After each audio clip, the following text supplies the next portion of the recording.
Bonjour la belle diaspora, bonjour YouTube, j'espère que tu te portes bien. Si tu es nouvelle ici, sois la bienvenue ma belle, installe-toi. Parce qu'ici, je me suis donné pour mission d'encourager, d'inspirer, de motiver la belle, la femme qui vit dans la diaspora, celle-là même qui a pris la ferme décision de réussir sa vie loin de chez elle. Parce que tu as compris, si tu es dans la diaspora, tu as compris, j'ai compris que ce n'est pas évident de réussir loin de chez soi. Je vais commencer en lisant un extrait de ce livre, mon livre, qui s'intitule Ambition légitime. Le sous-titre, c'est Amazon des temps modernes. Ce livre est fait d'une longue histoire, une belle histoire, je trouve. Parfois triste, parfois tu vas rire, mais généralement, c'est un pan de voile qui se lève sur la vie dans la diaspora, surtout la vie des femmes qui ont décidé de réussir dans la diaspora. C'est 5 jeunes femmes. Et il y a l'une d'elles qui est venue pour une certaine raison. Toutes sont venues pour une certaine raison, avec une certaine raison. C'est le cas des femmes dans la diaspora, celles qui sont arrivées comme immigrées. Je suis venue comme immigrée. Nous savons que ce n'est pas aisé. Plusieurs d'entre nous, sinon chacune d'entre nous, a une histoire, une expérience.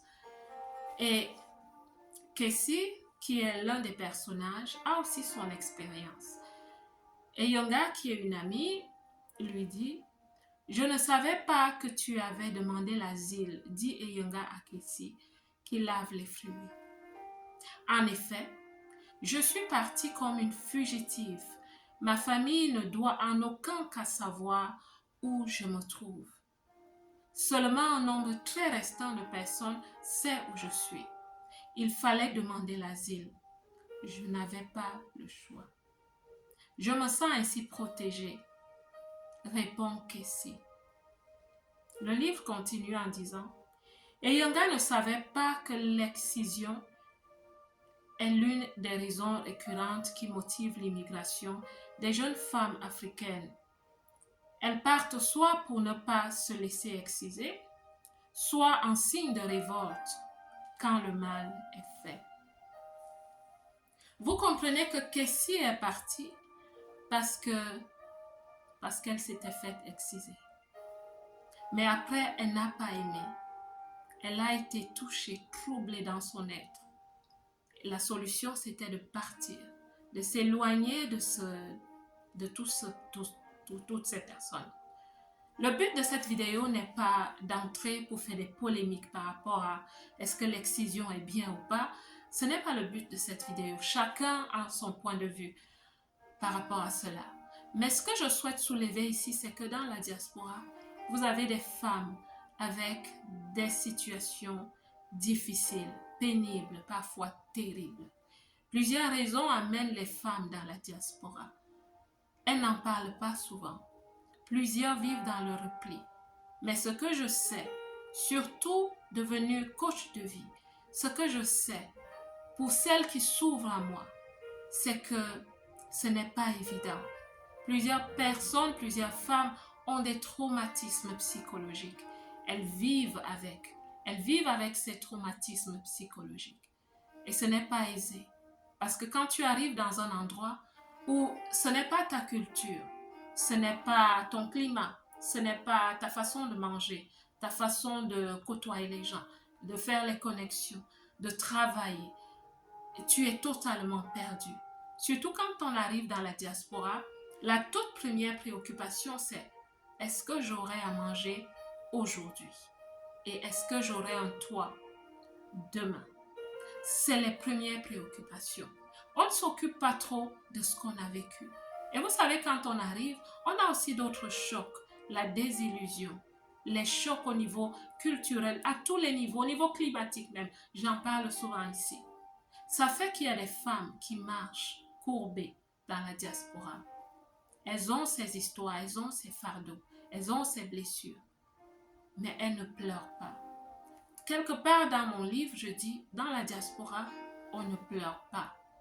Dans la diaspora, on est proactif, on est même assertif, parce qu'il faut trouver des solutions. Malheureusement, la vérité est que quand on a connu des chocs et des traumatismes, On a un dépérissement des capacités. Ça fait que beaucoup de femmes ne s'intègrent pas facilement. Je ne parle pas de la réussite. C'est pour ça que cette chaîne existe. Pour encourager, pour booster une femme, des femmes dans la diaspora. Mais si tu es dans la diaspora, ma belle, je souhaite te dire une chose. On peut renaître de ses cendres. Je souhaite te dire que tu peux renaître de tes cendres. Il faut juste que tu comprennes tes cendres. Il faut juste que tu comprennes de quel bois sont faits tes cendres. Il suffit juste aussi que tu te poses la question de savoir qui suis-je devenu. C'est pour ça que je vais te parler de 3 choses principales qui vont vraiment t'aider à réussir à décoller dans la diaspora. La première chose, c'est la compréhension de ton identité. Qui suis-je et qui suis-je devenu? Quelles sont mes forces? Quelles sont mes faiblesses? Qu'est-ce qui me fait peur? Pourquoi je me trouve dans cette situation? Qu'est-ce que je peux faire de mon identité? Comment est-ce que je peux la comprendre? Parce que quand tu comprends ton paquet d'informations, je dis souvent que nous sommes comme un big data. Chaque être humain est comme un big data. C'est-à-dire tu as un paquet d'informations. Ce n'est que quand tu comprends ton paquet d'informations que tu peux créer un positionnement pour toi-même dans la vie. Que ce soit au niveau social, les connexions, au niveau professionnel, à tous les niveaux. Tu peux te créer un positionnement et même un style de vie, un lifestyle, quand tu sais qui tu es, ce que tu aimes, ce dont tu as besoin pour être une personne épanouie. La deuxième chose que je vais te conseiller de considérer, c'est d'avoir une vision, ma belle.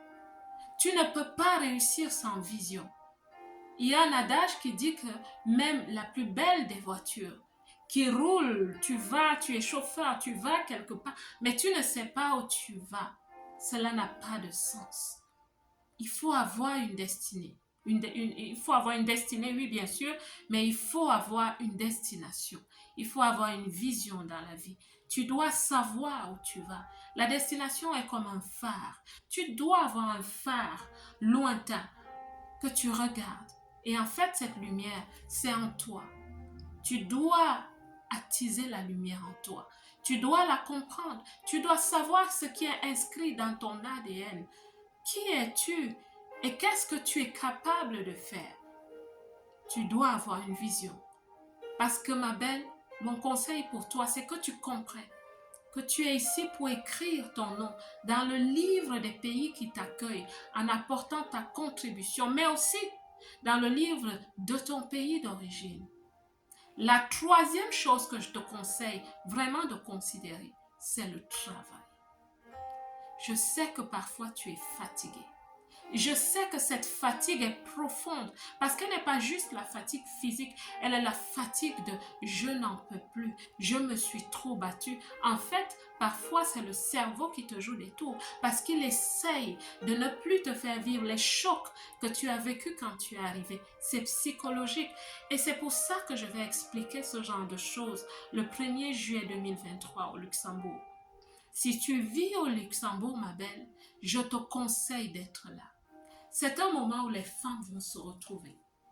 Nous allons nous retrouver entre nous, mesdames, de la diaspora. Nous allons parler de nous. Nous allons échanger. Tu auras droit à la parole et tu auras le droit de recevoir des réponses. Parce que je viens pour partager les clés. Nous allons parler de feuilles de route. Nous allons parler de comment est-ce qu'on réussit dans la diaspora. Parce que ma belle, tu ne réussis pas dans la diaspora comme tu réussissais chez toi. Et surtout après tout ce que tu as connu comme choc. Nous allons parler de ça. Comment est-ce qu'on enlève tous ces voiles, toutes ces couches qui ne sont pas à nous, ces choses que nous avons crues vraies quand on est arrivé. Parce que plusieurs, malheureusement, ne vivent pas au standard de leurs rêves. Pourquoi? Parce qu'il n'y a plus les capacités, parce qu'on est fatigué et surtout parce qu'on ne sait pas comment. Ma belle, j'espère que cette vidéo n'a pas été trop lourde pour toi, mais je t'assure, il faut que tu passes par là. Il faut regarder à ce miroir. Il faut décider de travailler sur ta transformation. Quand je dis la belle diaspora, Oui, je pense à la femme, mais je pense surtout à la femme qui est belle à l'intérieur et qui commence à produire de beaux fruits à l'extérieur. Cette femme qui décide de reprendre, de recréer sa couronne. Parce que ma belle, tu es une reine. Écoute, j'ai tellement de choses à te dire, surtout des outils à partager avec toi. Le comment on réussit dans la diaspora. C'est moi qui t'invite. Le café et le thé sont gratuits. Les petits amuse-bouches, apéritifs sont gratuits.